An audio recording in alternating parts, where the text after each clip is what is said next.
शाज़िया औरंगज़ेब से कहती है कि मुझे अब पानी सर से ऊपर जाता हुआ नज़र आ रहा है। ऐसा लग रहा है कि जैसे कुछ बहुत गलत होने वाला है। अरे भाई इतना कुछ गलत हो रहा है इस औरत के साथ, लेकिन इस औरत की ज़िद अकड़ वहीं की वहीं है।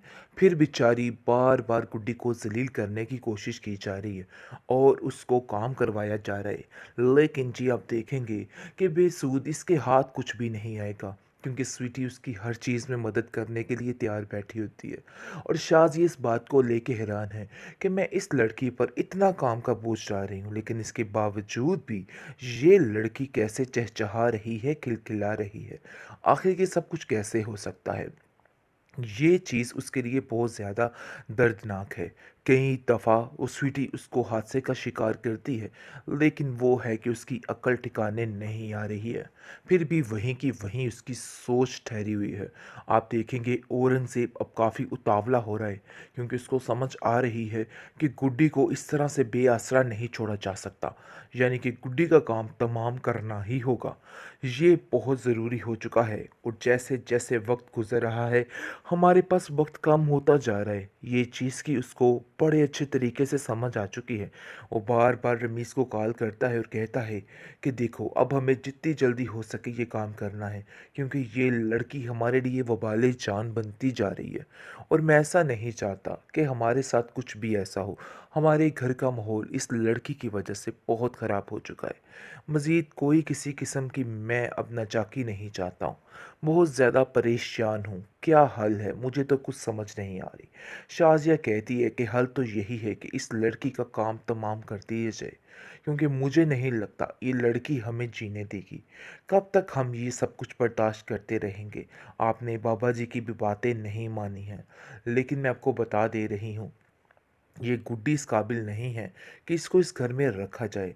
ये बहुत गुन्नी मीसनी बच्ची है और ये जो कुछ कर रही है सिर्फ़ और सिर्फ़ अपने माँ-बाप का बदला लेने के लिए कर रही है। जिस पर औरंगज़ेब कहता है कि बेवकूफ़ औरत, उसको क्या पता कि उसके माँ-बाप के साथ क्या हुआ है। ये एक बहुत बड़ी हकीकत है और इसको अगर तुम तन्हाई में भी बोलती हो ना, तो दिल में ही बोला करो। ऊँची आवाज़ में बोलने की कोई भी ज़रूरत नहीं है। जिस पर शाज़िया कहती है कि बस इसी चक्कर में तो उसके माँ-बाप हमारे पीछे पड़ चुके हैं और हमारा बेड़ा गर्क करके ही छोड़ेंगे, क्योंकि हमने भी जो कुछ किया है हमें भी उसकी सज़ा मिलकर ही रहेगी। ये गुड्डी और स्वीटी हमारी ज़िंदगी से हमेशा हमेशा के लिए निकल जाएंगे, इसलिए तुम्हें परेशान नहीं होना है, बल्कि हिम्मत रखो, देख लेना सब कुछ ठीक हो जाएगा। उसको बहुत ज़्यादा तसल्ली देता हुआ नज़र आ रहा है और कहता है कि फ़िक्र मत करना, मैंने जिस दौलत के लिए अपनी सारी ज़िंदगी दांव पर लगा दी, मैं उसको इतनी जल्दी, इतनी आसानी के साथ अपने हाथों से नहीं जाने दूँगा। ये मेरा तुमसे वादा है।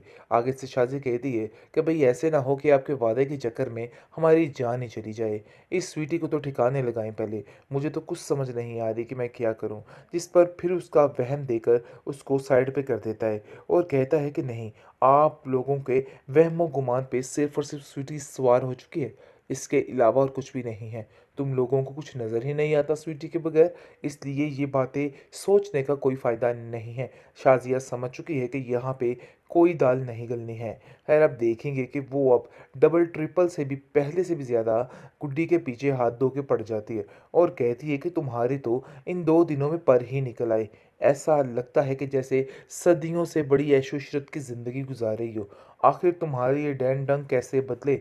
मुझे तो समझ नहीं आ रही है। लेकिन औरंगज़ेब इन सब बातों को इग्नोर करने की कोशिश करता है और कहता है कि जाओ गुड्डी, ऐसी कोई बात नहीं, तुम रेस्ट करो।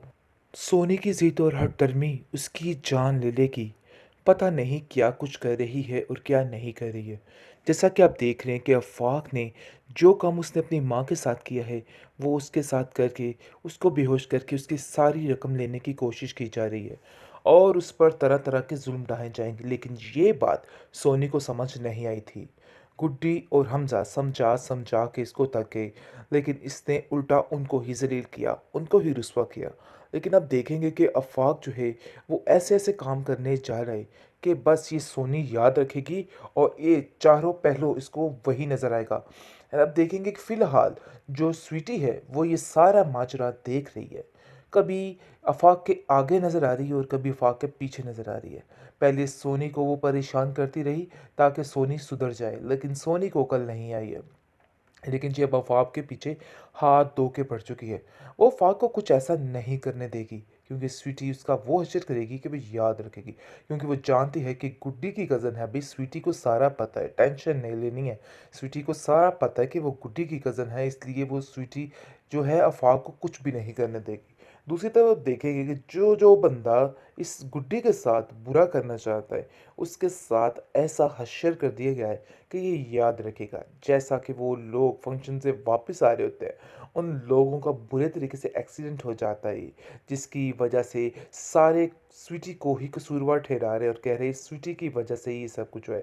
भाई स्वीटी कभी वहाँ पे जाके किसी के आगे गिरी है और कभी पीछे गिरी है, कुछ समझ ही नहीं आ रही है उसकी।